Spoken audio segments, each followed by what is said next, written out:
বিসমিল্লাহির রহমানির রহিম। আসসালামু আলাইকুম। আজকে আমাদের বেগমবাজার মৌলভীবাজার বণিক সমিতির নবনির্বাচিত সকল সদস্যদের শপথ গ্রহণ অনুষ্ঠান ছিল।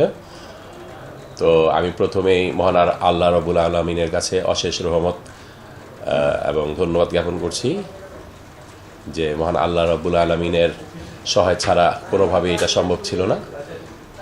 ওনার প্রতি চিরকৃতজ্ঞ প্রকাশ করছি প্রত্যেকটা ভোটারের কাছে। আসলে আমি বিগত দিনেও সাধারণ সম্পাদক ছিলাম, এখন বর্তমানে নবনির্বাচিত সাধারণ সম্পাদক। আমার মেসেজ থাকবে যে আমি সব সময় সর্বদা আমাদের সদস্যদের পাশে ছিলাম আর ইনশাল্লাহ পাশে থাকব। আমাদের বিভিন্ন ধরনের ব্যবসায়িক অনেক ধরনের ঝামেলার সৃষ্টি হয় বা এর বিগত দিনেও হয়তো সবসময় আমরা এইসব ব্যাপারে মুখ্য ভূমিকা পালন করেছি যারা আমাদের সিনিয়র কর্মকর্তা আছেন বা ছিলেন।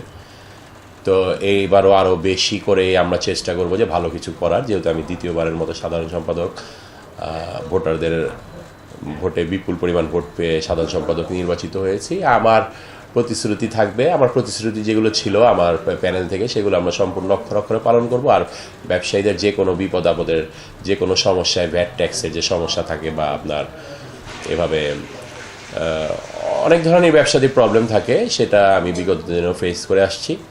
ইনশাল্লাহ এবার আমি আমার পরিষদ সহ আমরা সবাই মিলে চেষ্টা করব যাতে সুন্দরভাবে, সুষ্ঠুভাবে, স্বতঃস্ফূর্তভাবে সবাই বিজনেস করতে পারে, ব্যবসা বাণিজ্য করতে পারে। এই আমার।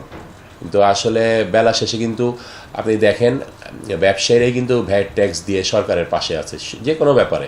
একটা ব্যবসায়ীদের মুখ্য ভূমিকা থাকে। তা আমি আহ্বান করব যে কোনো ব্যাপারেই যদি হোক আমাদের সমন্বয়, আমাদের ব্যবসায়ীদের সমন্বয় বা আমাদের সমিতির সমন্বয়, ভ্যাটের যে কোনো প্রবলেম হলে আমরা অন্যায়কে সবসময় আমরা প্রতিবাদ করি, অন্যায়ের পক্ষে না। আমরা সবসময় অন্যায়ের বিপক্ষে, আমরা সবসময় অন্যায়ের বিপক্ষেই থাকবো। আমরা আপনাদের সহযোগিতা করবো। দয়া করে আমি এই একটা মেসেজ দিব যারা উচ্চ মহলের পদস্থ কর্মকর্তা আছেন যে দয়া করে আপনারা সবাই আমাদের সমন্বয় করে আমরা কাঁধে কাঁধ মিলিয়ে আমরা আপনাদের সহযোগিতা করব। যদি কোনো ধরনের ভুলভ্রান্তি হয় আমরাও আপনাদের সহযোগিতা করব, কিন্তু আমাদের কথাগুলো একটু শুনতে হবে, আমাদের একটু জায়গা করে দিতে হবে, আমাদের মনের দুঃখগুলো শুনতে হবে, তাহলে আমরাও আর কি একটু শান্তি পাবো। এই তো, সবাইকে ধন্যবাদ। আসসালামু আলাইকুম।